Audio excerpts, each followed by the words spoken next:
This is Dorie Clark. I'm the author of the new book, The Long Game: How to Be a Long-Term Thinker in a Short-Term World, due September 2021 from Harvard Business Review Press. And I write business and career books. I teach for Duke University's Fuqua School of Business and Columbia Business School. I coach and do consulting. And mainly what I'm concerned about is helping individuals and companies get their voices and their messages heard in a crowded and noisy environment.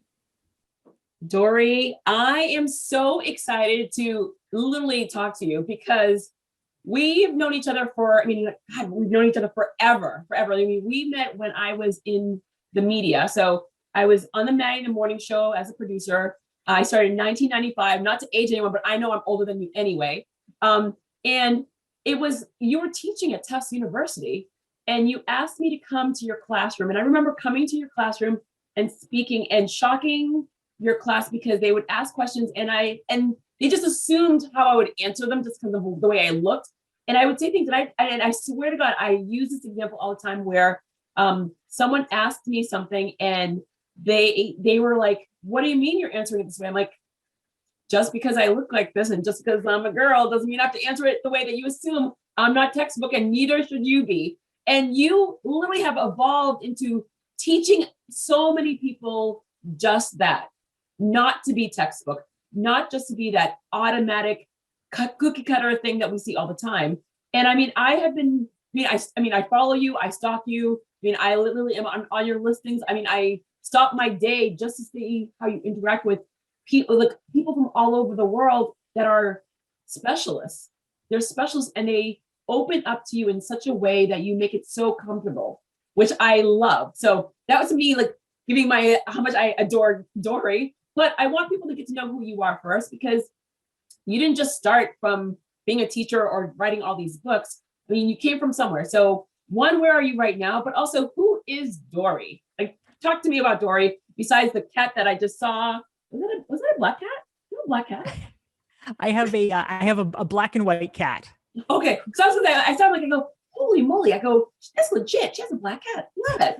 I don't like cat. I love cat videos. Full disclosure, love cat videos. I'm not a fan of cats whatsoever. I was like scarred as a child, where my sister meowed at a cat, and I got like totally chewed apart by a cat because the cat thought it was my sister's. That's the story. But I do love when people have cats because they're just kind of, it tells your personality in such a different way. Well, thank you. Yeah, it sounds like you're a fan of two-dimensional, if not three-dimensional cats. Yes. So, fair enough for that. I can appreciate it. Philip, my cat, he's spent the pandemic trying very, very hard to get famous. I actually think he has much more of a following now than I do. He Zoom bombs every single interview. Well, this is good that he started right from the start. And so now I'll know that he may come. So we'll see how it goes. But all right. So tell the audience, like, who is Dorie? Where did Dorie come from? Because I need to understand how you got to this point. Absolutely. Well, I'm so happy to be talking with you, to be reunited with you on your show. So I live now in Manhattan, and I originally am from North Carolina, but I spent in the intervening period 17 years living just outside of Boston, which is where we first connected. Mm-hmm. So that was a big chunk of my life. And in terms of my arc, I guess you could say I, like you, was originally in the media, and I did politics, and all of those efforts came to naught. And so I had to reinvent myself. So I got laid off as a journalist. I worked for all the candidates that didn't win. And so I just kept figuring things out until something stuck. And eventually what stuck was that for the past 15 years, I have been self-employed, and I have been doing executive coaching and consulting and writing and teaching and kind of that constellation of activities. You started your life in North Carolina. How was it from North Carolina coming up to Boston? Because for us up here, we just assume everything from DC on south. Like everything from DC is like the South. So you don't have an accent. But you're from the Carolinas. What was a big jump for you? Why here? Why did you decide to come to New England first? Because I don't think I've ever been to North Carolina. Actually, I know I've never been to North Carolina. I've been to South Carolina, loved it. I mean, loved South Carolina, Charleston. I mean, hey, I'm a Charles is there. What was the biggest attraction for you to come to the North? And also, what was that whole entire concept of how you started creating who you were? How do you start designing what Dory was going to be? Because you started in the educational part, so you started teaching it out, knowing like I'm going to start taking baby steps and testing out the waters before I take the leap of writing books.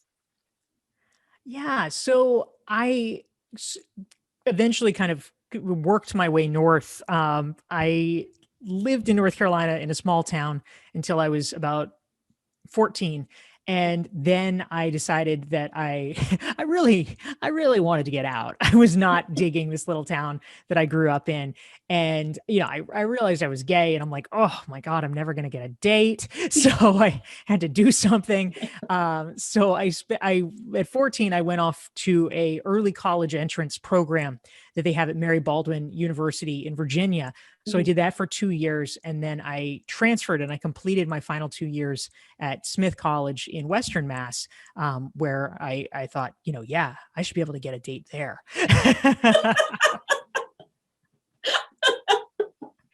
So yeah, thank you. So that's what brought me north, and then I moved to Boston for graduate school. I went to Harvard Divinity School.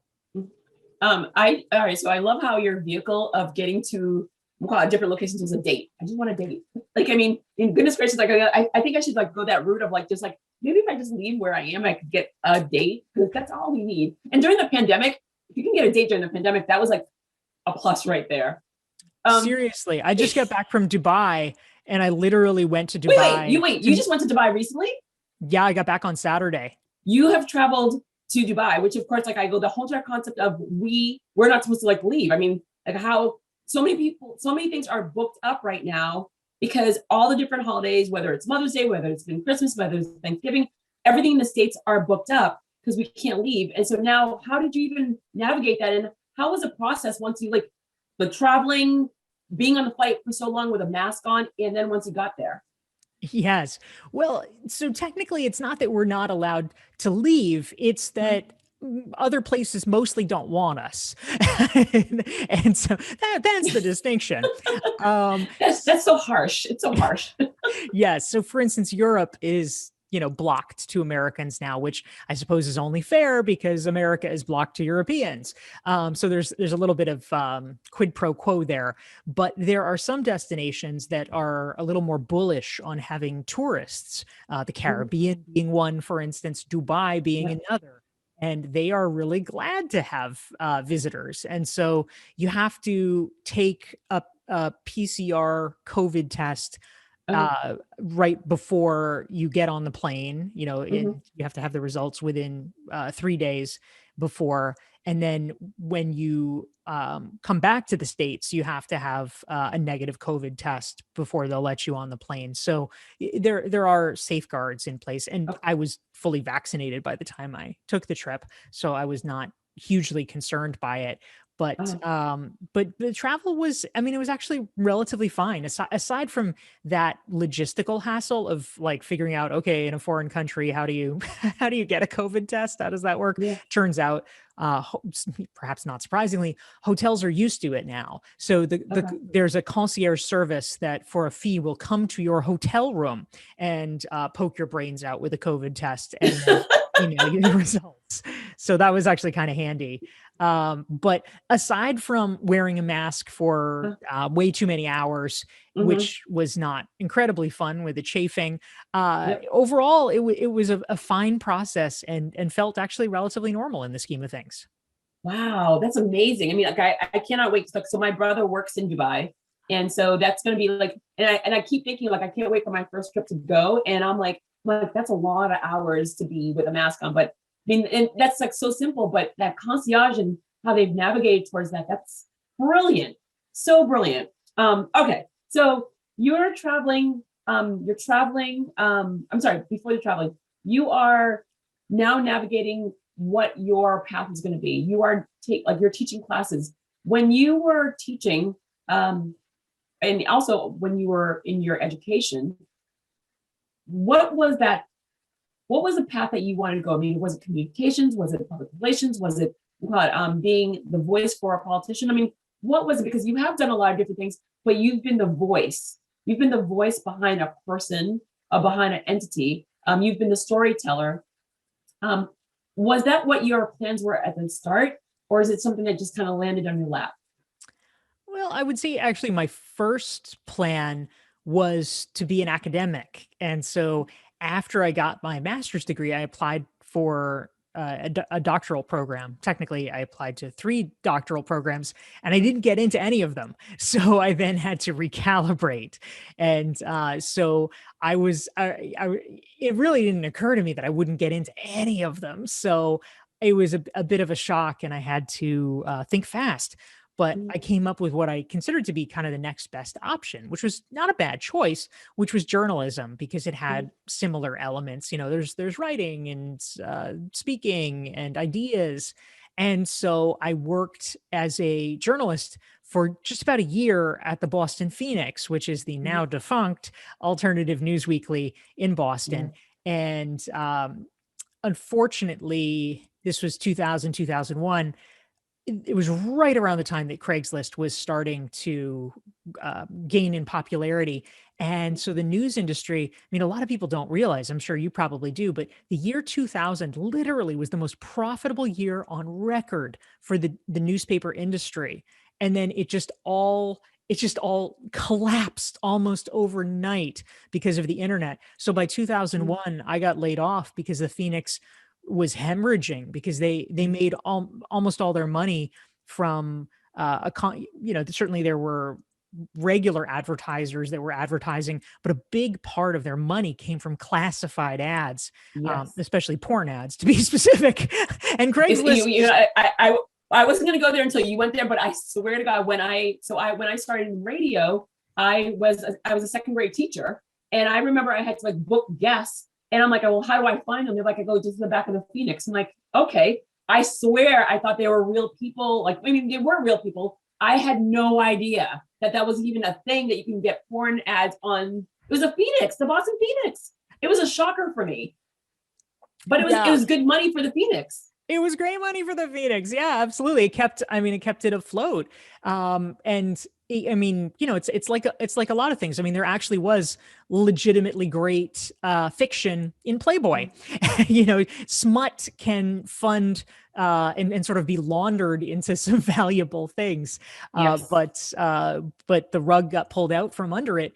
And so by 2001, they needed to make cuts. I was the most recently hired, so I lost my job and had to kind of recalibrate from there, which is how I ended up going into politics as a spokesperson. Wait, before we go to politics, what was your beat?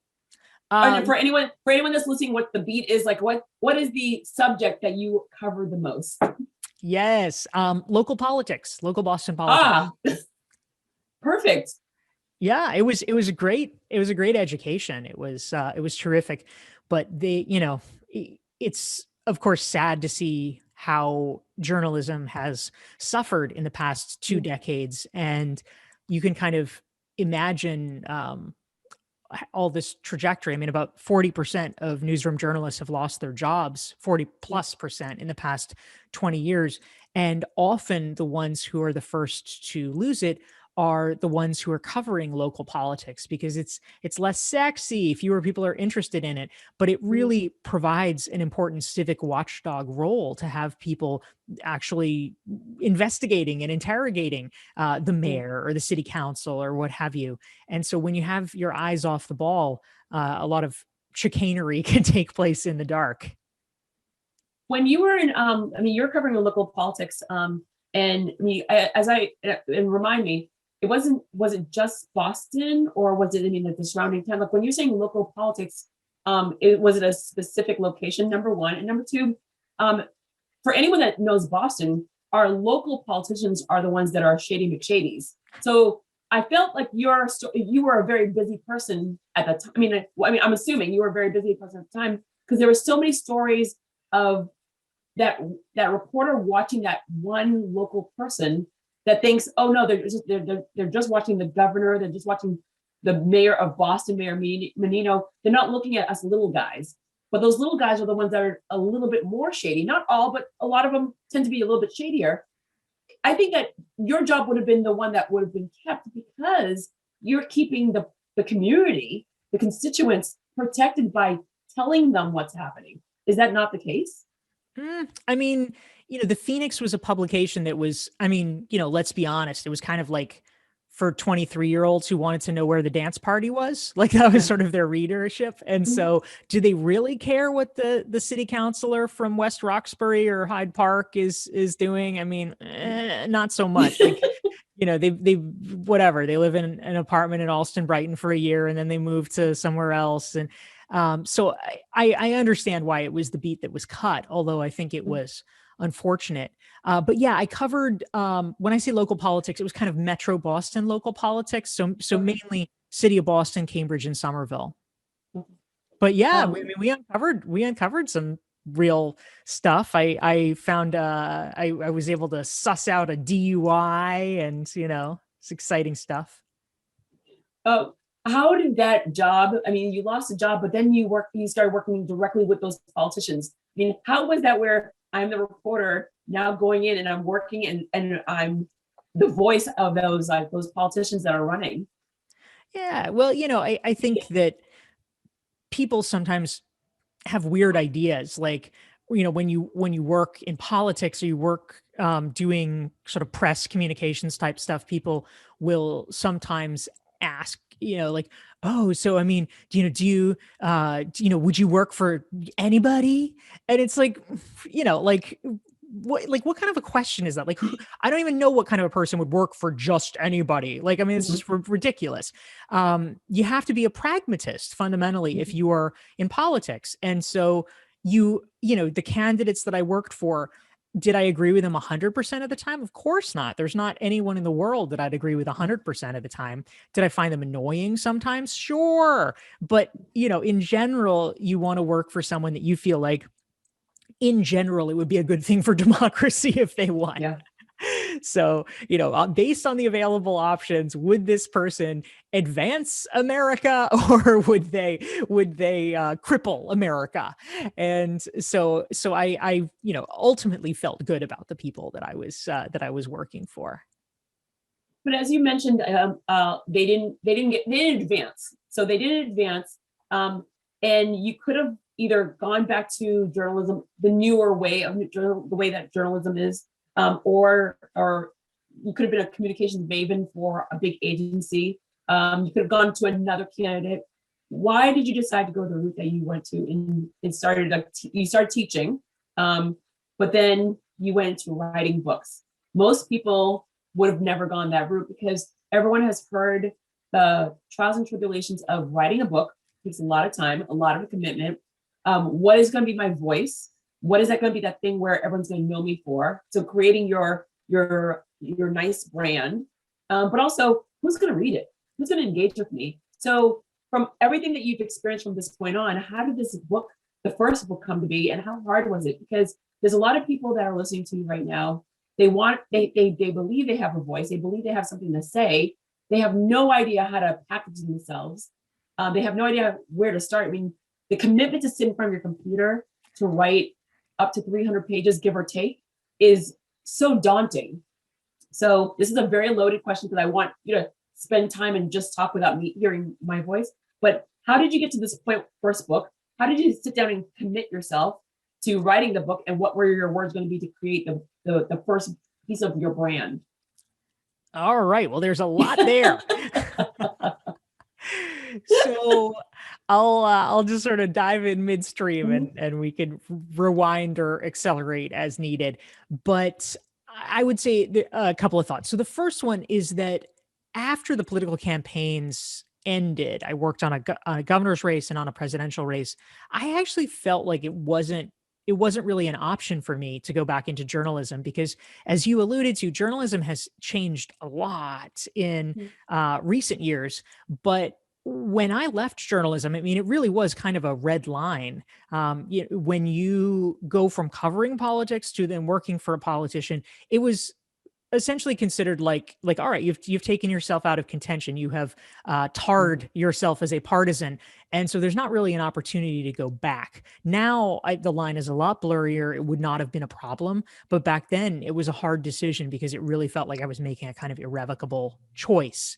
So it didn't really occur to me to go back to journalism because I think under the way it was constructed at the time in the mid 2000s, early to mid 2000s, I think it would have been much more challenging. So what I actually did after the Howard Dean campaign ended, which was the presidential campaign that I worked on, I became a nonprofit executive director. That was kind of the next move. So for 2 years, I ran something called the Massachusetts Bicycle Coalition, which was the statewide bicycling advocacy group. And it was very good training for a lot of things. I mean, certainly you have to be very scrappy and entrepreneurial running this little tiny organization. So I learned a lot about running a business. And that, in fact, is what convinced me to start my own business. Was I realized at a certain point, it had not occurred to me, but I thought, oh my gosh, running this little organization, this is basically the same thing as running a small business. And I thought, well, geez, I mean, why don't I do that? Yeah, I could probably make more money. I can probably have less stress. So why not? So that's what inspired me to do that and to launch my business in 2006. But writing the book, to turn to your other question, actually, that was a little bit downstream. I first got the idea to, I mean, I always wanted to write a book in kind of a general sense, but I first got serious about wanting to write a book in 2009. And I said, okay, this is the year. I'm going to do it now. And I proceeded to do it exactly wrong. I would, never advise anyone to do it this way, but I wrote 3 different book proposals because I was just thinking, oh, well, it's got to be, I've got to find the right idea. So I came up with these 3 book proposals. And of course, all the agents, like, no one wanted them. No one was interested. And I kind of had to go back to the drawing board. And so finally, in 2011, I was able to sell a proposal, and the book, which became my first book, Reinventing You, finally came out in 2013. So it was quite a journey. You started the company in what year again? 2006. All right, 2006, 2011 is when the book comes out. 2011, I sold the contract for it and started writing it. 2013, so 7 years after I started my business, the first book came out. Okay, so now this is the one of the rewinds.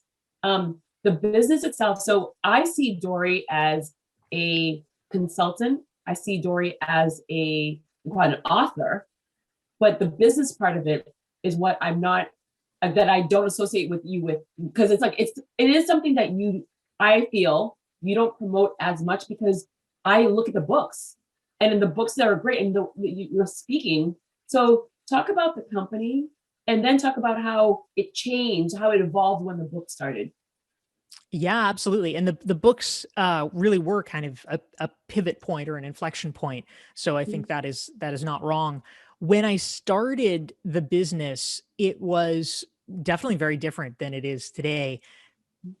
Originally, I actually thought that it would, in some ways, be just more like political consulting. I thought, oh, I've got a good track record here. I mean, not a great 1-loss record, but nonetheless, I'd work for some high-profile people. So I thought, oh, I could get some political consulting jobs.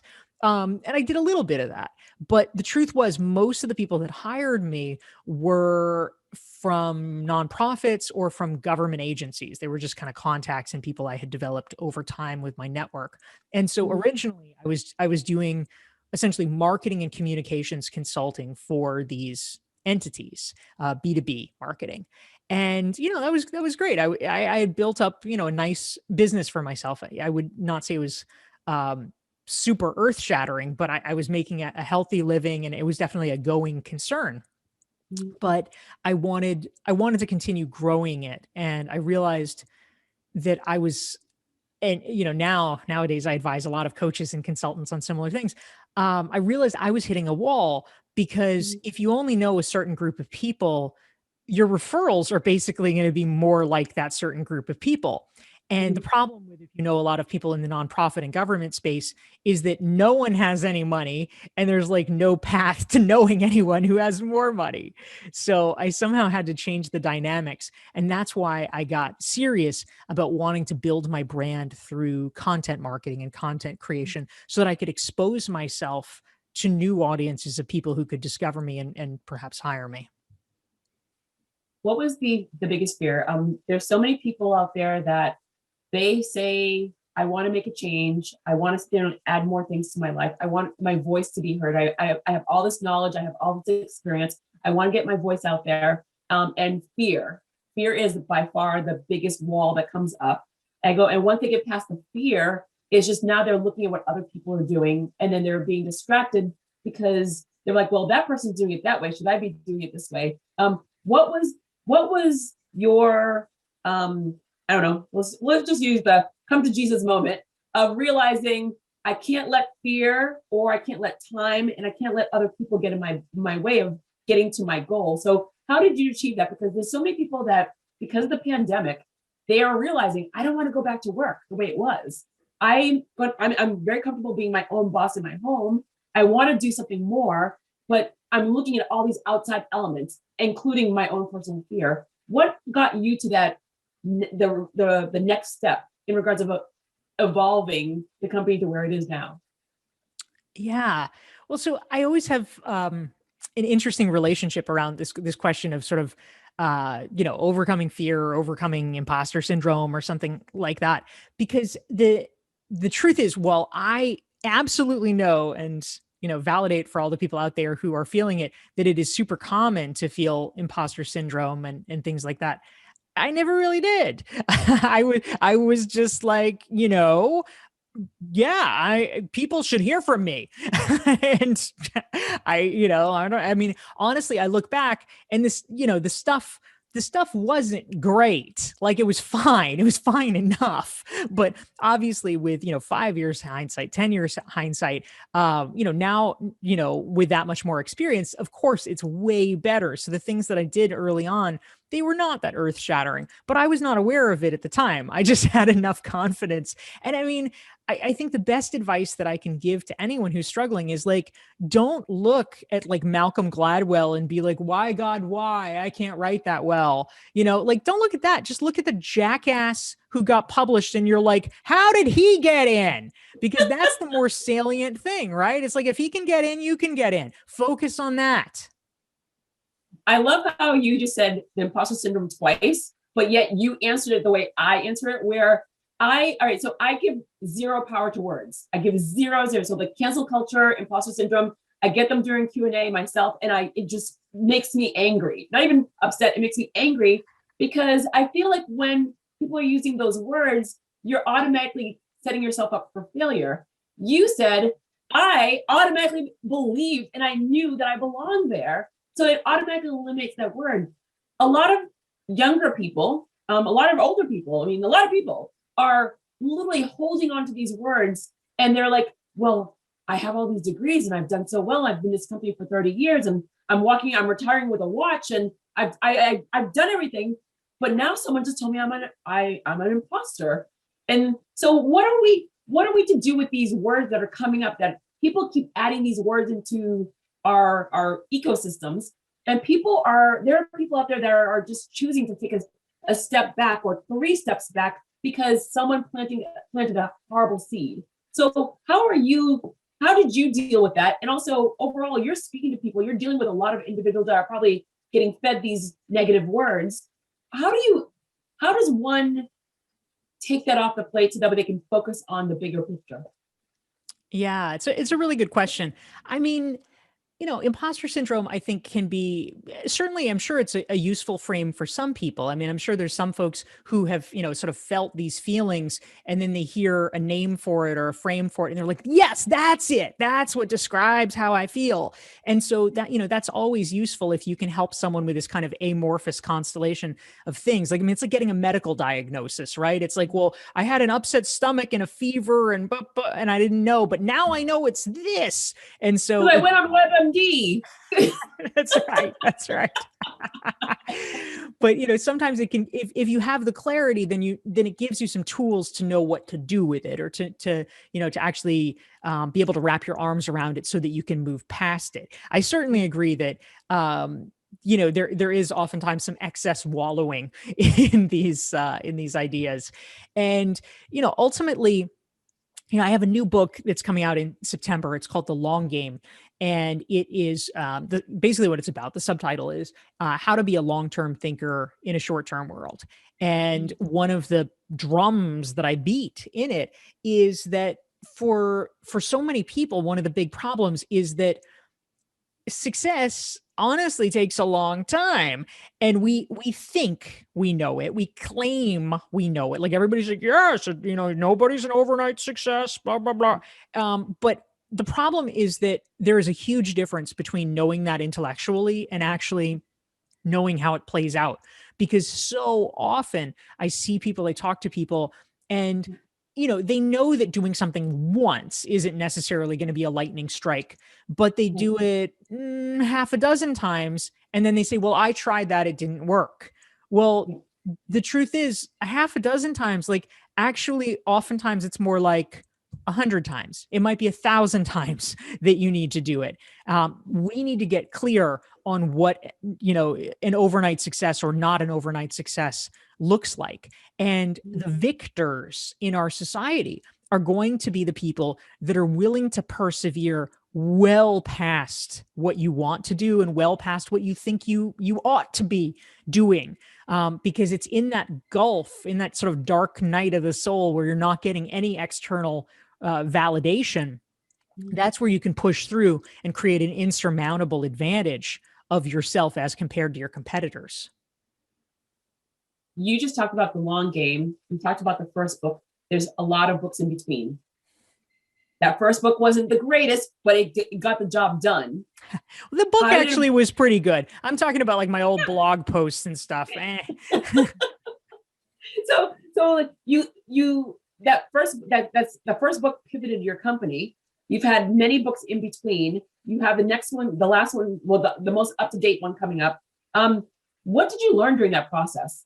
Because you had a company that you thought it was going to be a consulting firm for politicians.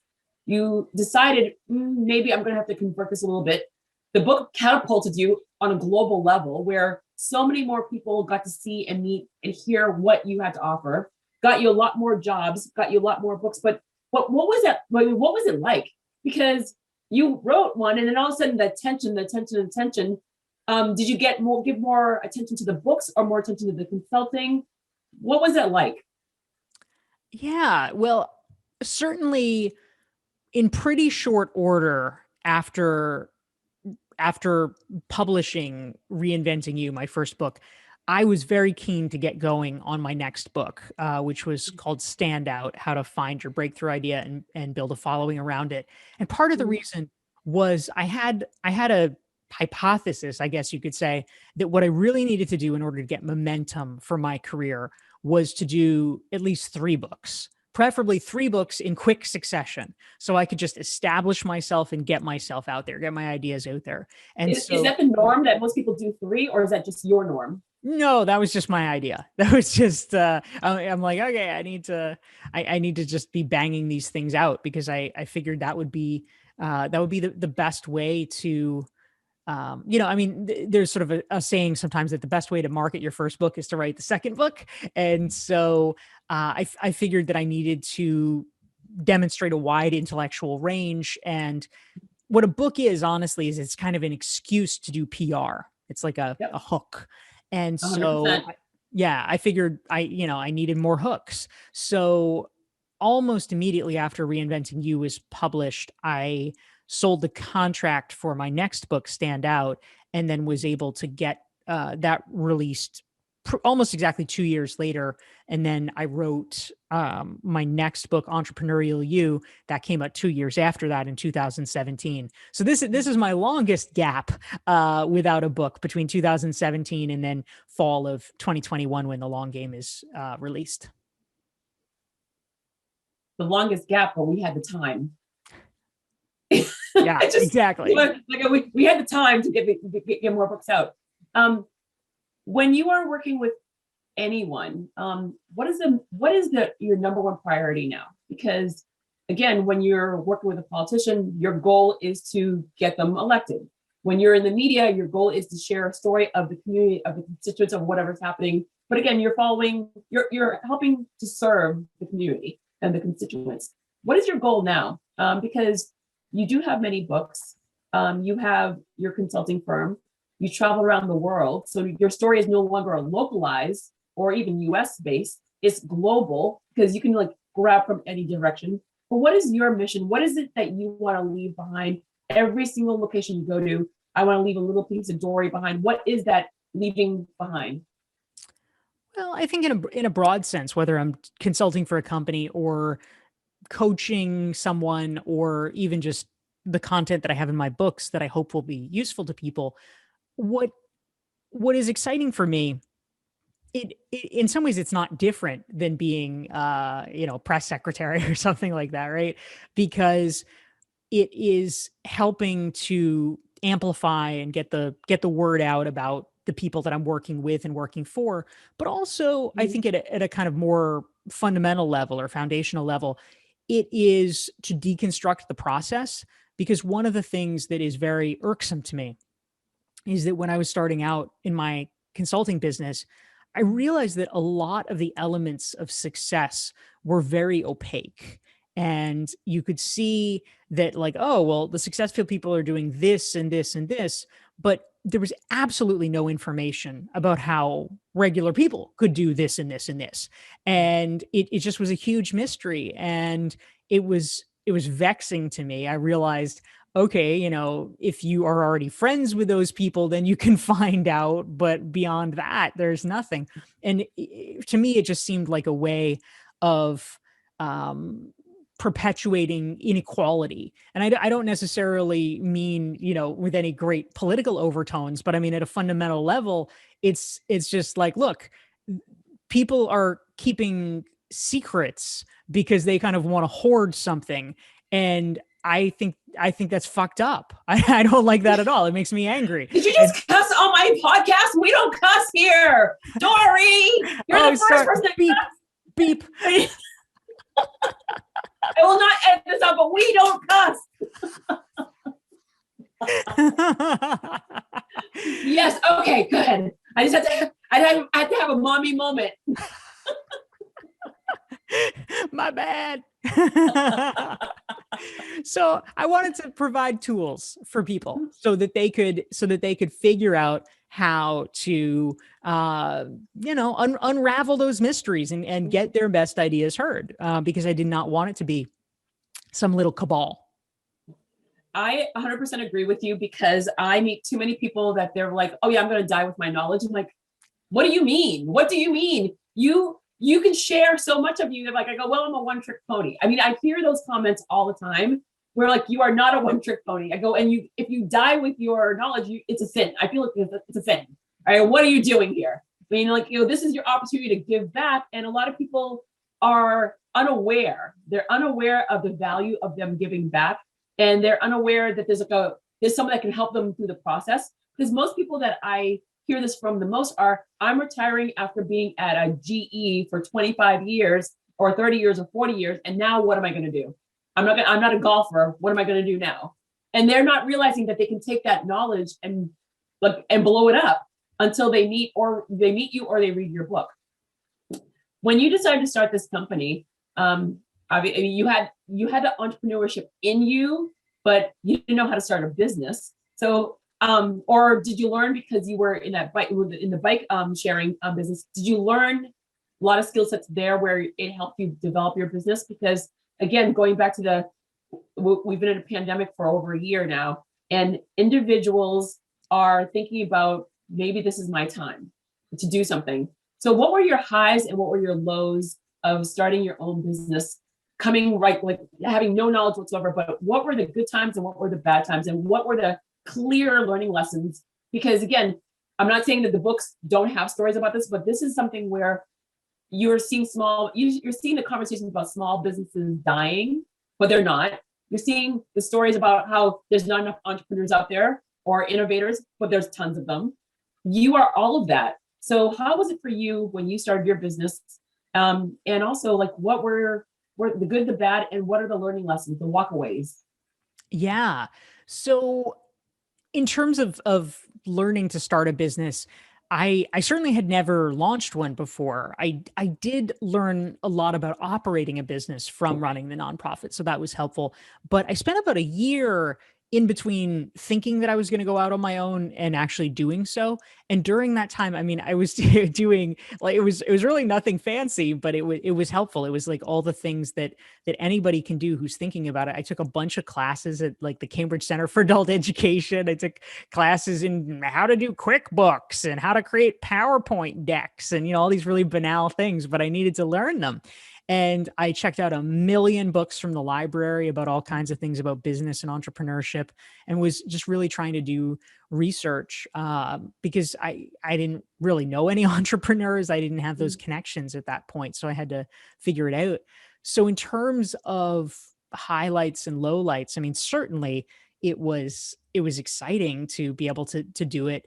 I loved, I nowadays everybody's doing this, but the fact that I was able to be at home with my cat was just very satisfying to me. I always felt so guilty every morning leaving him for like 9 or 10 hours. That was terrible. So getting the quality time was really great. But it is a stress thinking about, oh, how am I going to get business? How am I going to get clients and revenue and things like that? But the truth is, I mean, similar to the idea of not looking at the most successful person and saying, well, why aren't I there? But looking at the least success, the least good person who is somewhat successful. I think you really have to like frame your competition or whatever. And so in my mind, like, yes, it was stressful thinking about being an entrepreneur and how am I going to get clients and money. But also as a nonprofit executive director, I was getting paid this like pathetically tiny salary. And I was doing the same thing. I wasn't finding clients, quote unquote, but I was finding donors. And that was the exact same phenomenon. And I realized as an entrepreneur, I had an unlimited upside. And as a nonprofit executive director, I was going to be making, 30 or 40 grand into infinity. So I was like, you know what, I can deal with this trade-off. It's funny that you used all those past jobs as that resource and that key. Mackenzie, during the start of the pandemic, wrote how consultants are going to be are the only way to go. It's like it's the number one role that you want to be in. So if you're leaving your job, going the consultant route because there's no overhead for that person. You've been doing this for quite some time. Where do you feel the trajectory of consultancy will go? Because we know what it was when you first started. The hustle, it was hard. You got in there, convinced people, they trusted you, they kept on bringing you back in. But now you're seeing that it is now finally consultants are getting their dues, because in the past consultants were only known as the Bains, the McKinseys. They go in with their team, they write this report, they charge you a lot of money, and they walk away and they don't do anything.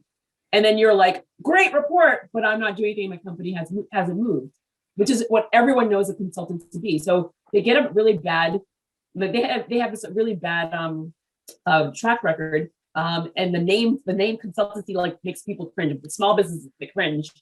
Individuals cringe. So now that you've seen how it's evolved and where you are right now, and you're being flown from different countries, how do you see the word consultant being used? How are you being used in that role? But also now that the pandemic has definitely changed the world in regards of how people are working from home.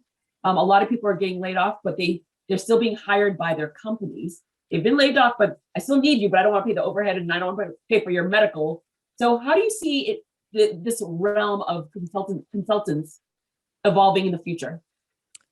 Well, I think that probably the most important element, which you're pointing to, is in the past, certain consultants who worked for name brand firms, if it's a Bain or a BCG or a McKinsey, it was not so much that they had the personal reputation, but the firm had a reputation and people would hire it.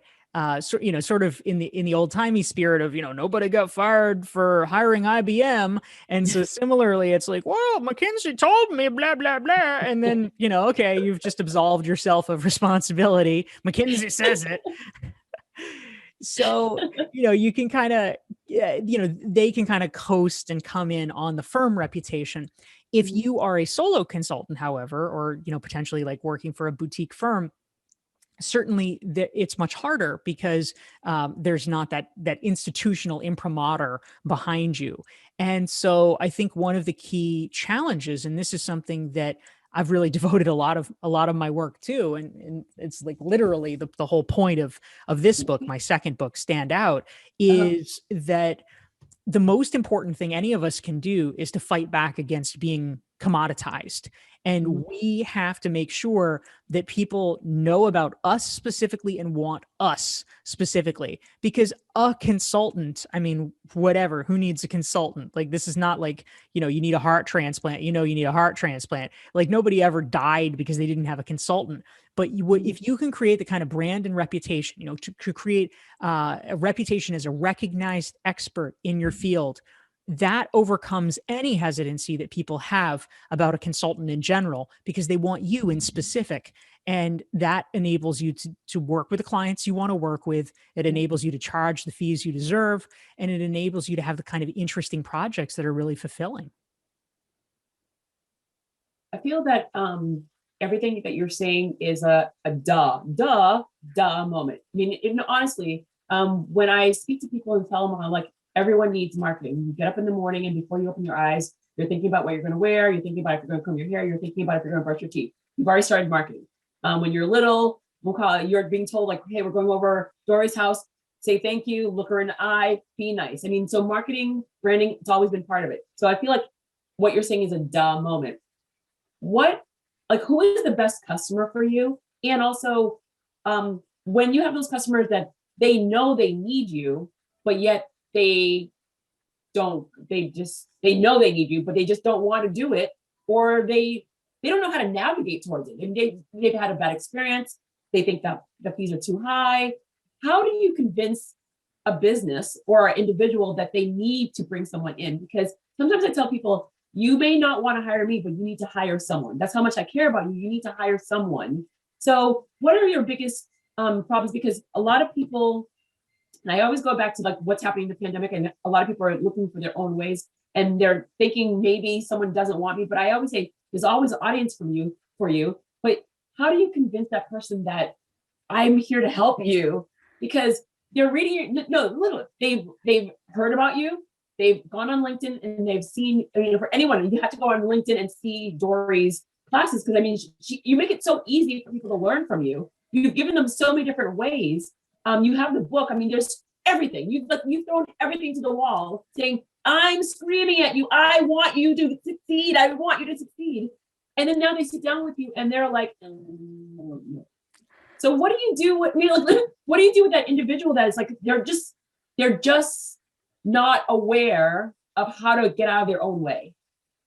Yeah. It's a really good question, and I wish I had a better answer for it.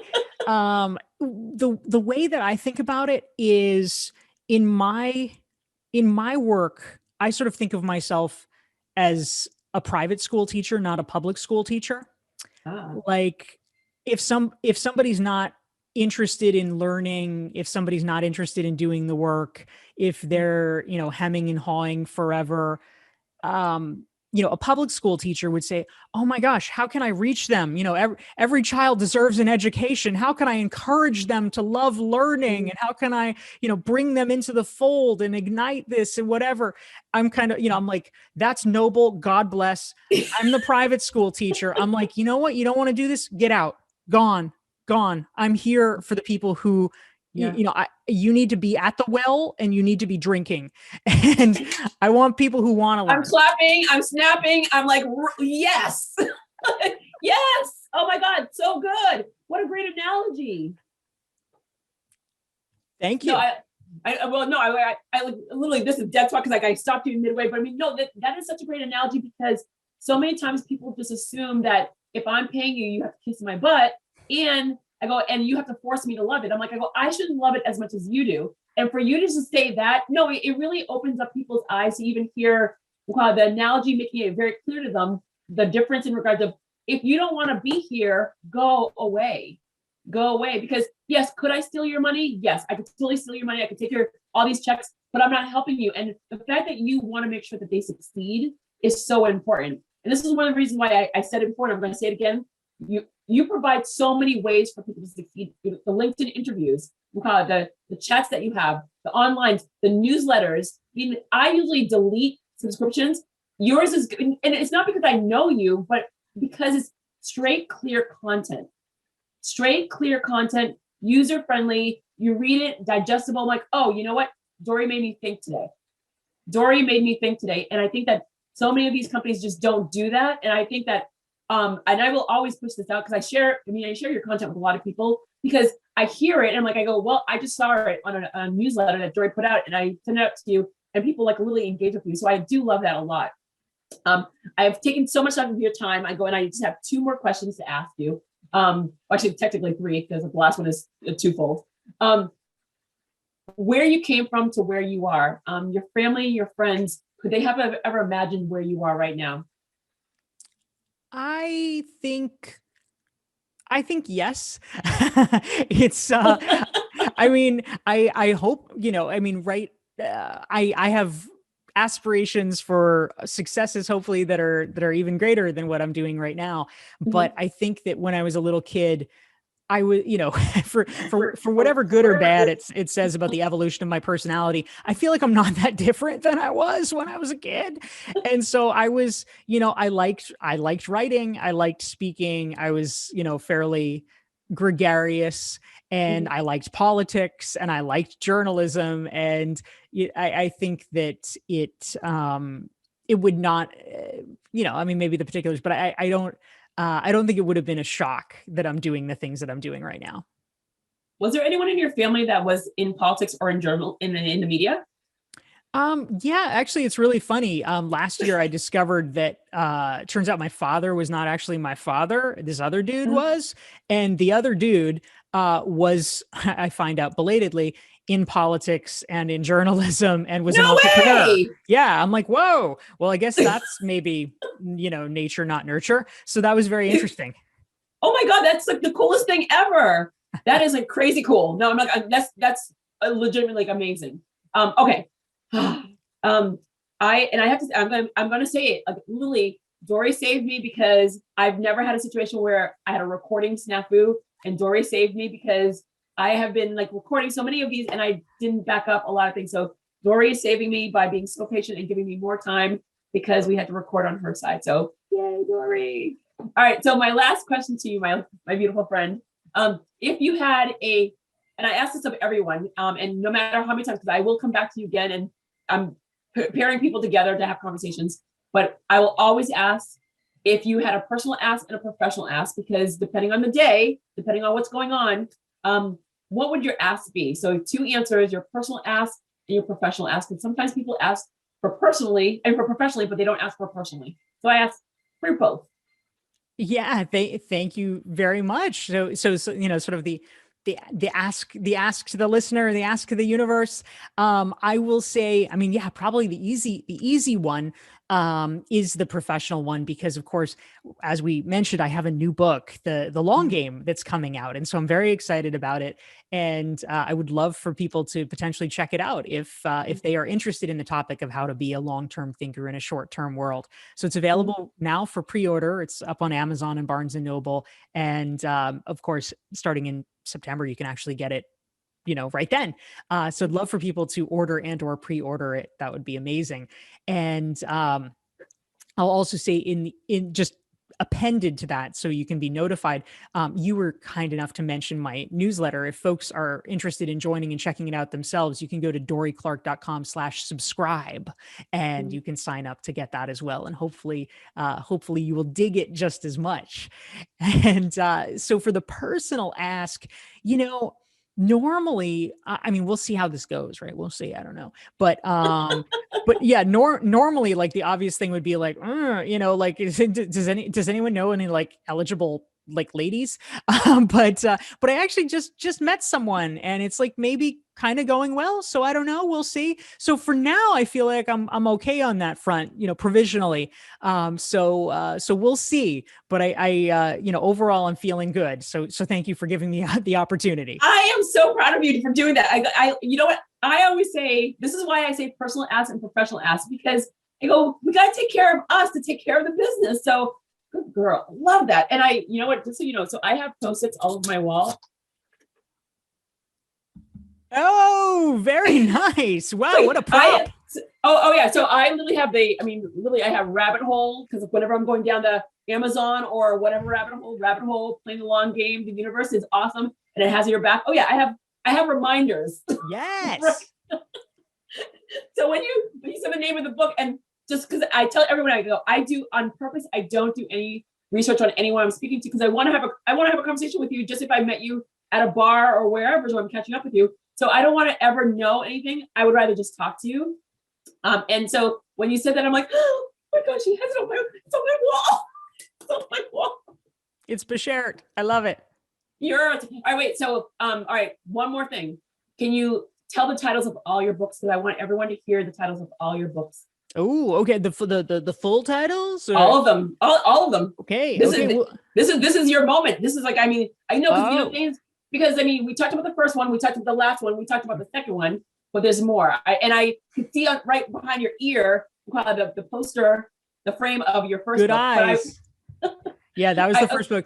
Well, I do. Fortunately, I'm at my desk, so I do have props. So yes, I love it. Bring on the props. This is the first book. This is Reinventing You. Let's see if I can remember the subtitle. Here we go. Define your brand. Imagine your future.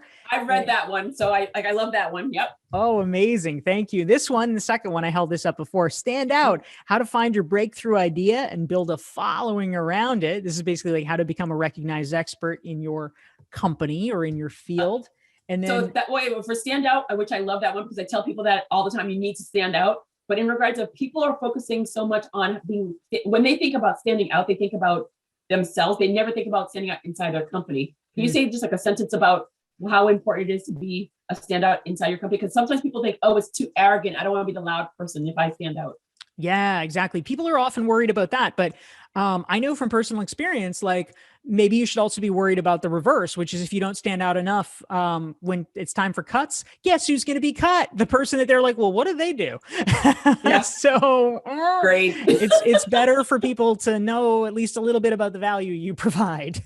Love it. Awesome. Yes. Book number 3, this one, Entrepreneurial You. And this one is monetize your expertise, create multiple income streams, and thrive. So it's if you want to make money as an entrepreneur or a, sort of a side gig entrepreneur, even if you have a day job, that is the book for you. I love that one because we live in the world of hello. See? Cameo here. I love that one because back in the day, if you had a side gig and your boss found out, you'd get fired. And so now I love the fact that even during the whole pandemic, the gig economy started to win. So that book is extremely relevant to a lot of individuals that literally had never thought about having their own gigs. And now they're doing it, and to get employed by someone else. If you even mentioned, by the way, I also do this, it now puts on a higher pedestal versus before we're like, oh no, you're not serious about this job. You can't have two. So I love that book. Thank you so much. And then of course, the new one is The Long Game, how to be a long-term thinker in a short-term world. Oh, you are fantastic. Dorie, thank you so very much. This is a great catch up, which I love. I love that you're doing so fantastic. And I just love you in 3D. I love you in 3D. Like, this is so much more fun. This is fantastic. Thank you so much. And it's so great catching up with you and talking with you. Well, also, because I like it that because you're on the other side, because you're always interviewing, you're always doing things. And I'm like, I go, Dorie has to answer questions now. Yay. Thank you. Well, you're very kind to do it. Oh my God. Until next time, my friend, I really appreciate it. Thank you. Take care. Bye-bye.